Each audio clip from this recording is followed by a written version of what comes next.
Investiția în această latură nouă, eu la wellness, vine datorită conjuncturilor din viața mea. În februarie, când am lansat conceptul de wellness și pachetele de wellness și am făcut așa primul pas pe latura asta și noi, nu știam că sunt însărcinată. În martie, însă, s-a întâmplat un eveniment nefericit, am pierdut respectiva sarcină dorită, nu o sarcină care nu era dorită. Și așa cum Gabor Mate spune în cartea lui frumoasă, când corpul spune nu, corpul meu n-a acceptat ce s-a întâmplat. Viața a mers înainte, a trebuit să-mi cresc copilul, a trebuit să-mi văd de familie, a trebuit să-mi văd de business, a trebuit să văd de tot ceea ce se întâmplă. Dar într-o lună jumătate am luat în greutate 16 kg și am făcut o burtă exact de forma unei gravide în luna 8-a.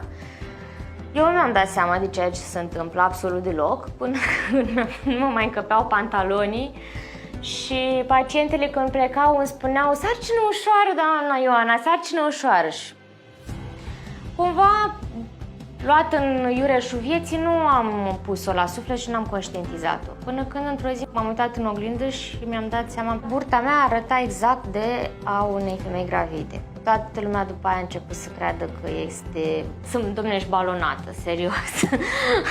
Nu. Am luat la rând, în disperare, toate magazinele și toate corsetele și toate chestiile să strâng burta. N-am putut suporta ideea asta și n-am să o suport niciodată, acum mi-am asumat-o. După care am încercat să slăbesc, evident.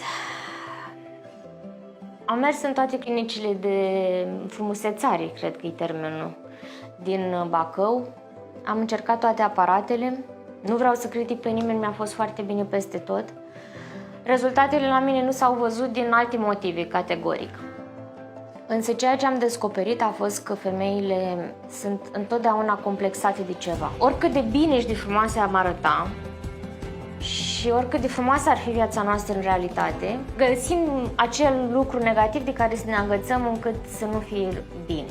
Și drept dovadă, și eu m-am agățat de chestia asta. M-am ajuns până într-un punct în care am făcut peste 30 de injecții în burtă, subcutanate, cu o substanță foarte urâtă, care topea grăsimea, în ideea de a topi complet grăsimea. După aia am zis că fac drenaj, gata, mă rezolv.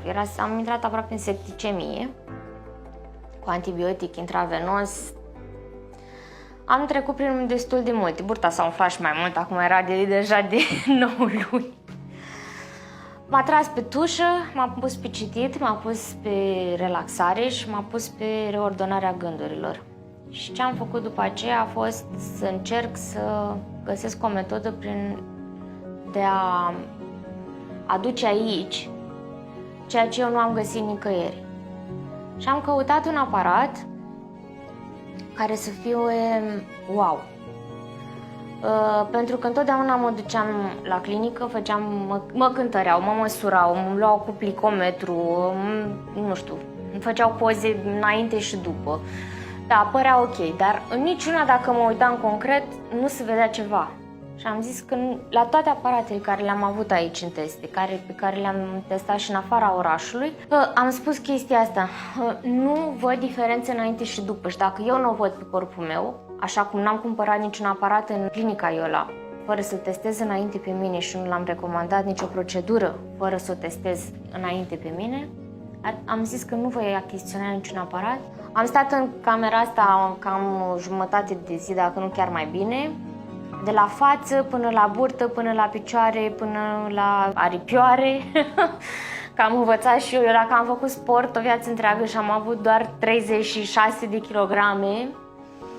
Da, și nu m-am îngrășat după sport, culmea, nu m-am îngrășat după ce am rămas însărcinată, m-am îngrășat așa. După ce am plecat în seara aia de aici, mi-au făcut pozele înainte și după. Și rezultatele, într-adevăr, au fost wow. Și am zis, da, ok, treaba asta merită să merg mai departe. Așa am ajuns la achiziția aparatului. Scopul meu cu Iola Wellness nu este să fac concurență sau să vin cu ceva să sparg piața Bacăului în aparatură și nu știu ce. Îmi doresc din tot sufletul meu ca femeile care vin aici să plece zâmbind, radiant.